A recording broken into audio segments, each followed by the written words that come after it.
का लाभ भी है।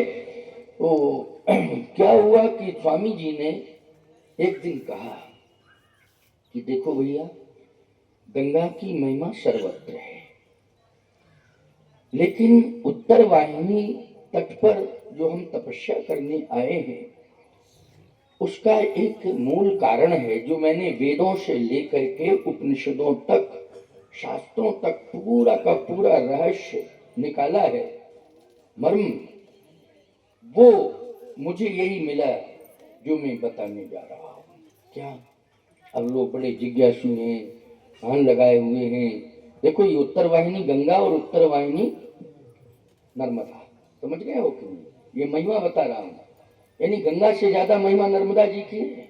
याद रखना, गंगा की कितनी महिमा करपात्री जी ने बताई है और उत्तर वाहिनी गंगा की कितनी महिमा बताई है। ऐसे नर्मदा जी की महिमा तो आप सुनते ही रहते हैं, लेकिन उत्तर वाहिनी नर्मदा जी की क्या महिमा है? करपात्री जी महाराज ने कहा सर्वत्र गंगा की महिमा है, लेकिन मैंने काशी की भूमि पर जो तप किया है वो तप के प्रभाव से मुझे गंगा जी ने स्वयं दर्शन दिया,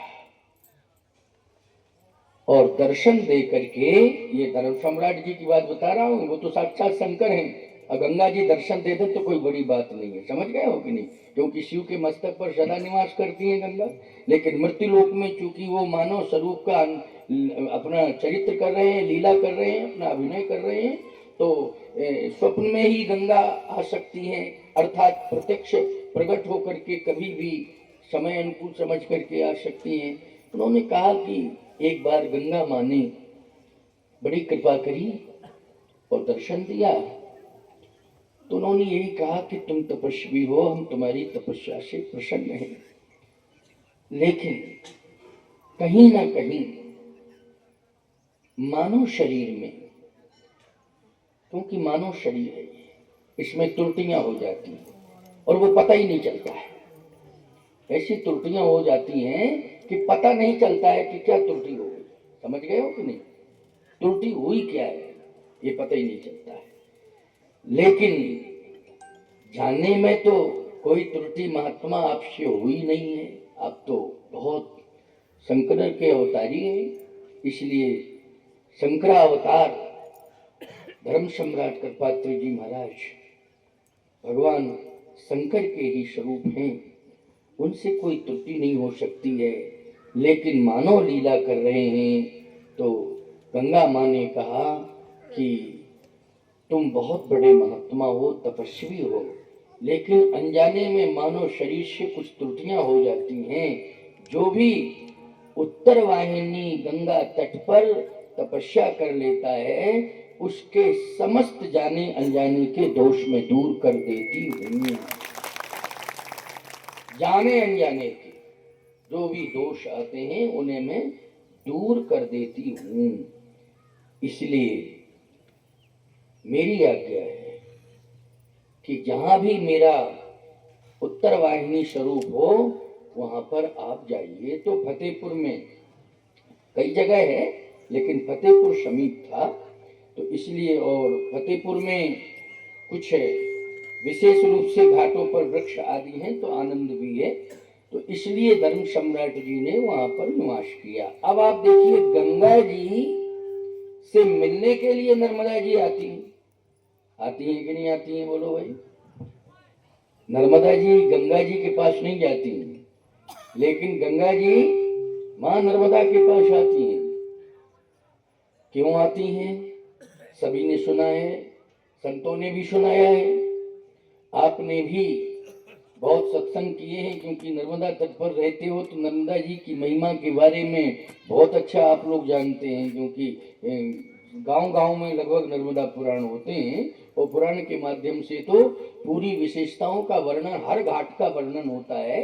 वो विषय में नहीं लाना चाहता हूँ, लेकिन एक सूक्ष्म बात, महत्वपूर्ण बात बता रहा हूँ। गंगा भी कहीं ना कहीं दुखी हो जाती हैं, इतनी दुखी हो जाती हैं कि जितने संसार के प्राणी हैं वो सब पाप धोने के लिए यही चले आए हैं। अच्छा, पुण्य कम हो रहे हैं, पाप ज्यादा हो रहे हैं, क्यों भाई? पुण्य कम हो रहे हैं, पाप ज्यादा हो रहे हैं। तो जब पाप ज्यादा हो रहे हैं तो पापी ज्यादा हो रहे हैं, और पापी ज्यादा, संख्या उनकी ज्यादा है। तो बोलो वजन बढ़ रहा है कि नहीं, भार बढ़ रहा है कि नहीं? किसके ऊपर? गंगा जी के ऊपर।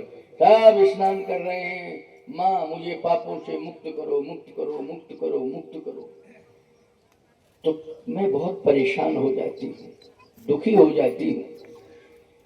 जब दुखी हो जाती हूँ तो भगवान शिव से प्रार्थना करती हूँ कि हे प्रभु, ये क्या हो रहा है? लाखों करोड़ों पापी, असंख्य,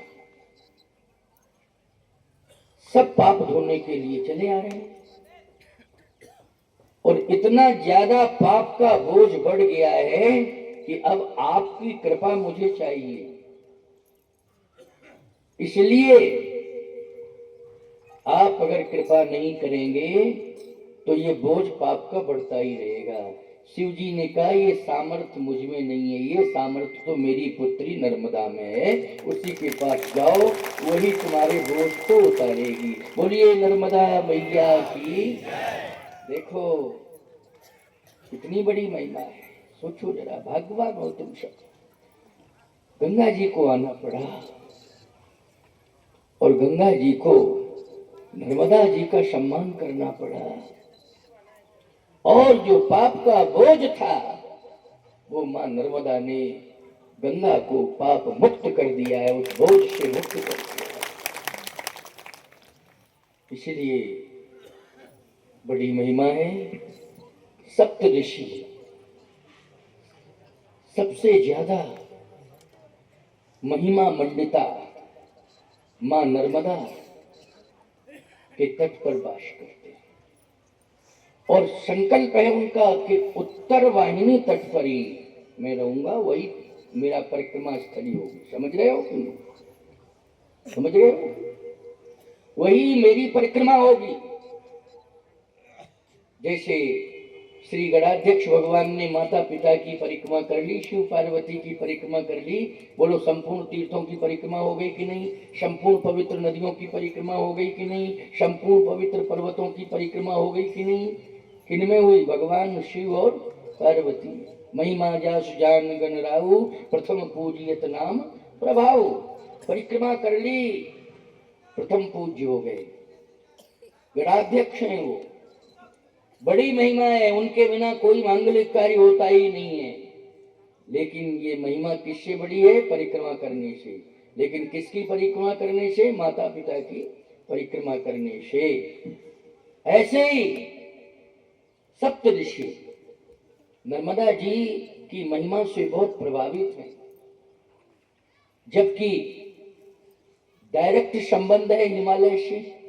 बोलो देवभूमि से संबंध है कि नहीं सप्त ऋषियों का? लेकिन देवभूमि छोड़ करके नर्मदा खंड में आते हैं वो, और नर्मदा खंड में भी कौन सा तट स्वीकार करते हैं? नर्मदा जी के किस स्वरूप को? उत्तर वाहिनी स्वरूप को स्वीकार करते हैं, और वो कहते हैं कि उत्तर वाहिनी परिक्रमा हमने कर ली तो पूरी नर्मदा परिक्रमा नहीं, संपूर्ण तीर्थों की परिक्रमा होगी। केवल नर्मदा परिक्रमा नहीं, संपूर्ण तीर्थों की परिक्रमा उत्तर वाहिनी परिक्रमा करने से पूर्ण हो गई। अब बोलो भाई, तुम लोग सप्तऋषियों के बाप हो क्या? कि उनसे बड़े हो? बोलो। सप्तऋषियों ने महिमा बताई है और महिमा बढ़ाई है, तो तुम सामान्य मानव हो। इसलिए चाहे जितने व्यस्त हो और चाहे जितने तुम समस्याओं में फंसे हो, लेकिन व्यस्तता से यदि आपको आरोग्यता चाहिए, यदि आपको आरोग्यता के साथ साथ जो आपके जीवन में तमाम प्रकार की समस्याएं आ गई हैं, उनसे यदि छुटकारा चाहिए, और संपूर्ण नर्मदा परिक्रमा नहीं, संपूर्ण तीर्थों की परिक्रमा, ब्रह्मांड की परिक्रमा का फल अगर प्राप्त करना है, तो उत्तर वाहिनी नर्मदा परिक्रमा में सम्मिलित हो जाइए, आपको सब कुछ प्राप्त हो जाएगा। ये लाभ। वैसे तो भाग्यवान है वो जो संपूर्ण परिक्रमा में लगे हुए हैं, लेकिन परिस्थितियां हैं, मजबूरियां हैं, तो क्या करोगे? अच्छा एक बात और बताओ, परिक्रमा, संपूर्ण परिक्रमा आपने करी, आगे भी करोगे, कर रहे हो, लाखों लोग कर रहे हैं, करोड़ों लोग कर रहे हैं। सबसे अधिक धार्मिक और आध्यात्मिक दुनिया में सबसे बड़ी परिक्रमा नर्मदा जी की परिक्रमा हो गई। इतनी संख्या में परिक्रमा जो है कहीं किसी भी, न तो गिरिराज जी की परिक्रमा होती है और न ही कैलाश की परिक्रमा, तो खैर बहुत ही मुश्किल है, कौन लोग कर पाते हैं, बहुत ही कम है। इधर गंगा जी की परिक्रमा होती है, उधर गोवर्धन जी की परिक्रमा होती है, कामदगिरि की परिक्रमा होती है, 84 कोष की भी परिक्रमा लोग करते हैं। जैसे अयोध्या 84 कोष की, चित्रकूट 84 कोष की, नैमिष 84 कोष की परिक्रमा करते हैं। लेकिन मैं सत्य कह रहा हूं आपसे, नैमिष में भी बहुत भीड़ होती है 84 कोष की परिक्रमा में, ऐसी बात नहीं है। और हमारे यहाँ भी प्रति अमावस को भीड़ होती है, नर्मदा परिक्रमा पूर्णिमा को गिरिराज गोवर्धन जी में बहुत ही भीड़ होती है। लेकिन इस समय सबसे ज्यादा भीड़ निरंतर जो चल रही है वो नर्मदा परिक्रमा की चल रही है। नर्मदा जी की बड़ी महिमा है भैया, बड़ी महिमा। सकल सिद्ध सुख संपत्ति राशि, जितने प्रकार की सिद्धियां सहज में ही परिक्रमा करने से प्राप्त हो जाती। सुख जो शाश्वत सुख है वह प्राप्त हो जाता है, जो धन से प्राप्त नहीं होता है, याद रखना, वो शाश्वत सुख नर्मदा माँ की परिक्रमा करने से प्राप्त हो जाता है। तो जिन्होंने पूरी परिक्रमा करी है वो भी उत्तर वाहिनी परिक्रमा में प्रतिवर्ष सम्मिलित हों, प्रतिवर्ष सम्मिलित हों और करें। ये आपके लिए बहुत बड़ी सुविधा दी गई है। और सुरेंद्र दास जी को मैं वास्तव में हृदय से साधुवाद दे रहा हूँ कि उन्होंने जो पूरे क्षेत्र को और कई जिलों के लोगों को लाभान्वित कराया है। और ये बड़ी व्यवस्था है, इसमें तो खर्च भी होता है, लेकिन खर्च के लिए जो भोजन भंडारा आदि, क्यों भाई, चाय पानी आदि की व्यवस्था वो बटेरा से और क्षेत्र के लोगों ने भी सहयोग करके। अच्छा, जहाँ जहाँ घाट मिलते हैं वो 16 किलोमीटर के रेंज में वो सभी घाटवासी, ग्रामवासी सब सेवा में लगे हैं। जलपान आदि है और प्रसाद आदि है, सब सेवा दे रहे हैं। मैं सभी घाटों के जो सेवाभावी लोग हैं, उत्तर वाहिनी परिक्रमा में जो ग्रामवासी सेवा में लगे हुए हैं, उन सभी को मैं हृदय से आशीर्वाद दे रहा हूँ। मेरे पास तो आशीर्वाद है देने के लिए भाई, और तो कुछ है नहीं, इसलिए आशीर्वाद ही दे सकता हूँ। और आशीर्वाद ही तुम ले लो, उसी में कल्याण है। क्यों भाई, इसी में तो कल्याण है। बाकी तो आप देख रहे हो हमारा जो खजाना था वो बढ़ता जा रहा है, क्योंकि तुम लोग सब ले रहे हो, तो भाई ले रहे हो तो वो बढ़ रहा है। हम अनुभव कर रहे हैं इस बात का। हमारे स्वामी जी कहते हैं नहीं कि हमें नैमिषारण्य इसलिए भगना पड़ा कि सारे लोगों ने आशीर्वाद का खजाना लूट लिया मेरा, इसलिए मुझे नैमिषारण्य जाना पड़ा कि वहां पर कुछ भर लूं। समझ रहे हो कि नहीं? तो वहाँ वो, अब मुझे लगता है कि और भी समय बढ़ाने वाले हैं। ऐसा बीच में बातचीत होती रहती है, दूरभाष पर चर्चा होती है, तो कुछ बढ़ाने वाले हैं समय, मुझे ऐसा लगता है। तो देखो, महात्मा महात्मा होते हैं, याद रखना, उनका आश्रमों से मोह नहीं रहता है और धन और धनवानों से नहीं, उनका तो उपासना से मोह होता है, भगवत प्रेम होता है, साधना से प्रेम करते हैं वो। उपासना साधना ये भी साधना है। गुजरात में कोई कमी नहीं है, क्यों? गुजरात में कोई कमी है? लक्ष्मी का वास तो वही है, क्यों, है कि नहीं? लेकिन इन्होंने गुजरात से आकर के माँ नर्मदा के, गुजरात में भी तो माँ नर्मदा है ना, ये इनका आश्रम नर्मदा जी के तट पर ही है। हमारे बड़े गुरु भाई श्री जगदीश दास जी महाराज का, यद्यपि वैराग्य में तो मुझे लगता है कि सन 78 में मेरा वैराग हो गया था, तो उस समय उनका वैराग्य नहीं था। महाराज जी के शिष्य सन 82 में हुए हैं, मेरा 78 में वैराग्य हो गया था। तो वैराग्य में तो मैं पहले हूँ, लेकिन परंपरा में वो हमारे काका गुरु होते हैं, क्योंकि हमारे गुरुदेव के वो गुरु भाई हुए और हमारे सदगुरुदेव के शिष्य, तो आपके गुरुदेव हैं वो, इसलिए इस नाते गुरु भाई की परंपरा है। तो वो जो है गुजरात में ही रहते हैं, उनका आश्रम जो है झगड़िया मड़ी में है। आपका तो जन्म ही गुजरात का हुआ है। ये साध्वी अरुणा कहाँ गई? ये गुजरात का ही जन्म इसका है, मध्य प्रदेश का कौन जिला? अच्छा छिंदवाड़ा, तो बैतूल छिंदवाड़ा वो भी बड़ा अच्छा क्षेत्र है।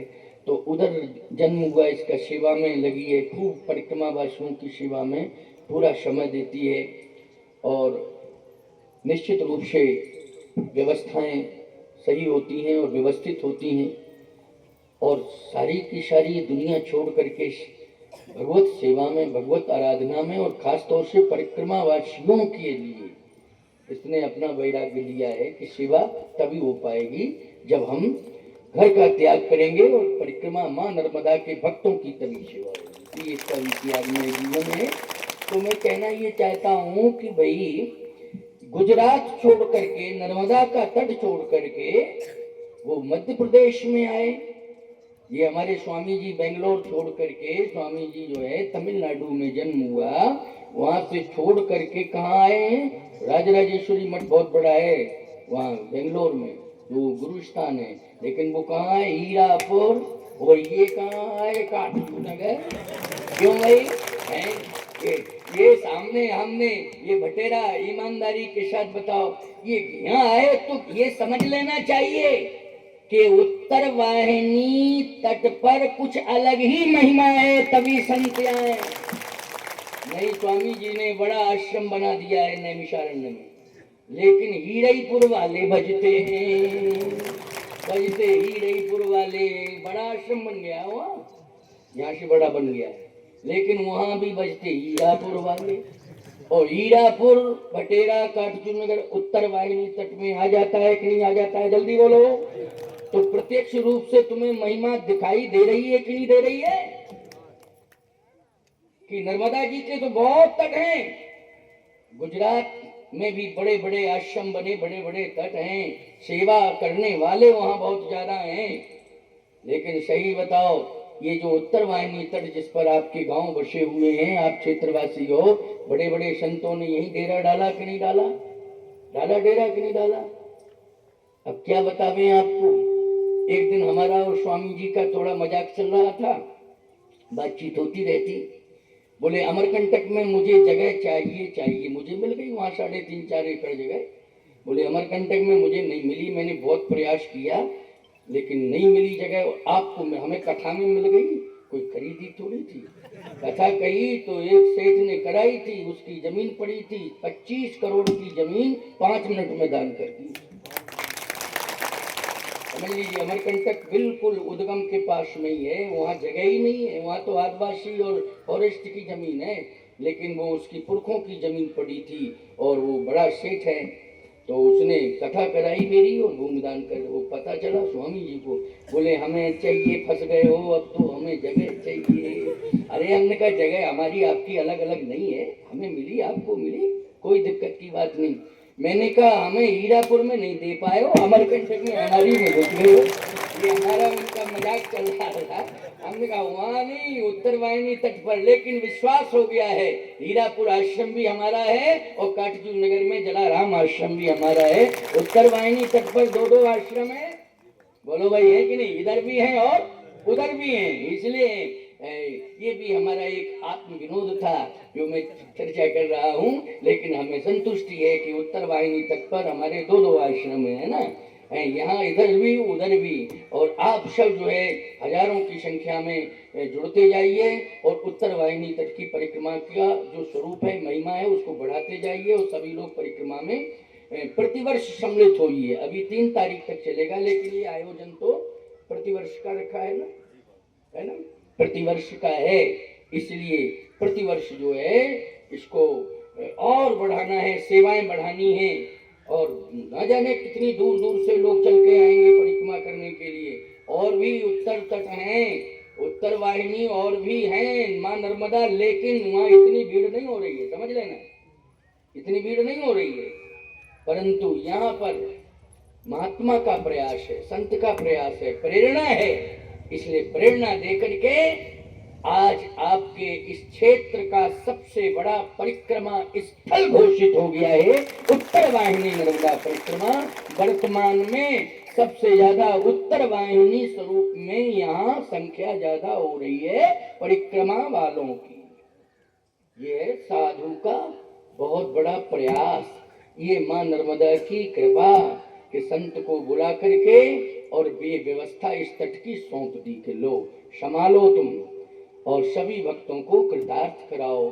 तो मैं सभी को हृदय से बहुत बहुत साधुवाद देता हूँ, आशीर्वाद देता हूँ, क्योंकि यहाँ से लगभग 1.5 घंटे लगेगा पहुँचने। एक तो पक्का ही लग जाएगा, है ना, 1 घंटा पक्का लगेगा। और मुझे जो है यहाँ से 12 बजे प्रस्थान करना था, लेकिन मैं लेट हो गया क्योंकि संयम बनाने में विलम्ब हुआ। तो 1 घंटा जो है तुम्हारा 1 घंटा बाद में जा रहा हूँ, 1 घंटे का ही मैंने समय दिया था, 1 घंटे बाद में लेट पहुँच रहा हूँ वहाँ। तो 1 बज गया है और मेरा आशीर्वाद व्याख्यान बस यही समझ लीजिए, क्योंकि विस्तार करने का बिल्कुल समय नहीं है। विस्तार तो किसी भी बात का बढ़ा दूंगा, घंटे 2 घंटे, कोई दिक्कत ही नहीं है। लेकिन नहीं, वहाँ की व्यवस्था 1 साल से तैयारी की गई, बड़ा यज्ञ हो रहा है मालूम है। कम से कम कल की वहाँ की उपस्थिति थी 30,000 आदमी, 40,000 आदमी का। पंडाल के बाहर बड़ा पंडाल बना है, 300 फीट 350 फीट की लंबाई है उसकी और 150 फीट की चौड़ाई है। बाहर पब्लिक थी पंडाल के बाहर, तो बहुत दूर दूर से लोग आ रहे हैं। 1 साल से तैयारी चल रही है और मेन रूप से मैं ही वहाँ बकता हूँ, मुख्य रूप से। तो बोलो भाई, ये तो आपकी 1-2 दिन की व्यवस्था है, उनकी साल भर की व्यवस्था है, क्यों? अच्छा, एक बात बताएं आपको कि चलो एक बार बड़ा यज्ञ वहाँ हो गया, हर बार तो वहाँ यज्ञ बड़ा होना नहीं, लेकिन होगा दूसरे गांव में, वहाँ भी हमें जाना पड़ेगा, क्योंकि लोगों ने तय कर लिया कि हमारे गांव में भी महाराज जी को ही बुलाया जाए। परंतु ये बात सत्य है कि यहाँ तो अपना आश्रम है, कभी किसी समय आश्रम में सत्संग का समय निकालेंगे, 2-3 दिन प्रवास करके सबको सत्संग से लाभान्वित कराएंगे, ठीक है ना, वो ज़्यादा अच्छा रहेगा, ठीक है ना। कुछ योजना बना लेंगे और क्षेत्रवासियों को 3 दिन तक भरपूर लाभ मिलेगा, कहीं जाना नहीं पड़ेगा, आश्रम में रह के ही कार्यक्रम हो जाएगा। चाहे यहाँ रख लेना हो चाहे वहाँ रख लेना, जैसा भी मन बनाना हो, एक ही बात है। वो अनुकूलता समझ के, ये गौशाला है, बहुत अच्छी जगह है। ये गौशाला में गाय कितनी है? लगभग 150 गौएं हैं। चलो कम से कम ये भटेरा की गौशाला है ना। तो गौ माता का स्थल बहुत ही सुंदर है गौशाला में। देखिए आज एकादशी, आमला एकादशी और उत्तर वाहिनी नर्मदा माँ की परिक्रमा, यहाँ भी कितना सुंदर योग है। भगवान शिव प्राण से ज्यादा माँ नर्मदा को चाहते हैं, ये मेरी बेटी है। ऐसे ही वैष्णव परंपरा में, शैव परंपरा में भगवान शिव की दृष्टि में महामंडिता नर्मदा माँ है, और वैष्णव परंपरा में भगवान नारायण हरि को एकादशी परम प्रिय है। बोलो है कि नहीं? इसलिए हरिहरात्मक योग यहाँ भी हो गया कि नहीं हो गया? हो गया ना, क्योंकि आमला एकादशी है, आरोग्यता भी आपको मिलेगी। माता दोनों माँ कृपा कर रही हैं, एकादशी माँ भी और नर्मदा माँ भी, और गौ माँ तीसरी बार संगम हो गया, त्रिवेणी संगम। क्योंकि गौ माँ अभी बोल रही थी, हैं अभी उनकी कितनी सुंदर शब्द, कितने सुंदर शब्द मेरे कान में पड़े। इसको गौरव कहते हैं, समझ गए हो कि नहीं? ये गाय का शब्द कान में पड़ जावे तो याद रखना अंदर के समस्त विकार दूर हो जाते हैं, और पंचगव्य यदि पहुंच जावे तो कहना ही क्या है, आरोग्यता मिल जाती है। तो गौ माता भी आरोग्यता देने वाली, आंवला एकादशी भी आरोग्यता देने वाली, और माँ नर्मदा तो सर्व सिद्धि प्रदायिनी है, सब कुछ प्रदान कर देती है। बोलिए नर्मदा माता की, गौ माता की, गंगा माता की, भारत माता की, सब संतन की जय जय सीताराम। भविष्य में 3 दिन का सत्संग करेंगे और बड़े विराट विशाल रूप में होगा, सभी लोग सुन लें। और हमारे सरपंच जी ने, भटेरा के सरपंच जी ने सम्मान किया, पादुका पूजन। अब 5-10 मिनट का समय, देखो मर्यादा में आओ तो प्रणाम करने का मौका पादुकाओं के लिए मिलेगा, पादुकाओं को प्रणाम करो। कि पादुकाओं पर तो मौका मिल सकता है, लेकिन वो भी नियम से आओगे तो 15 मिनट का समय और दे रहा हूँ और फिर मुझे निकल जाने देना है। नहीं, अब क्रम से आइए और प्रणाम चरण पादुकाओं को करते जाइए, तो इसमें पूरे कामदगिरि पीठ को प्रणाम पहुंच जाएगा।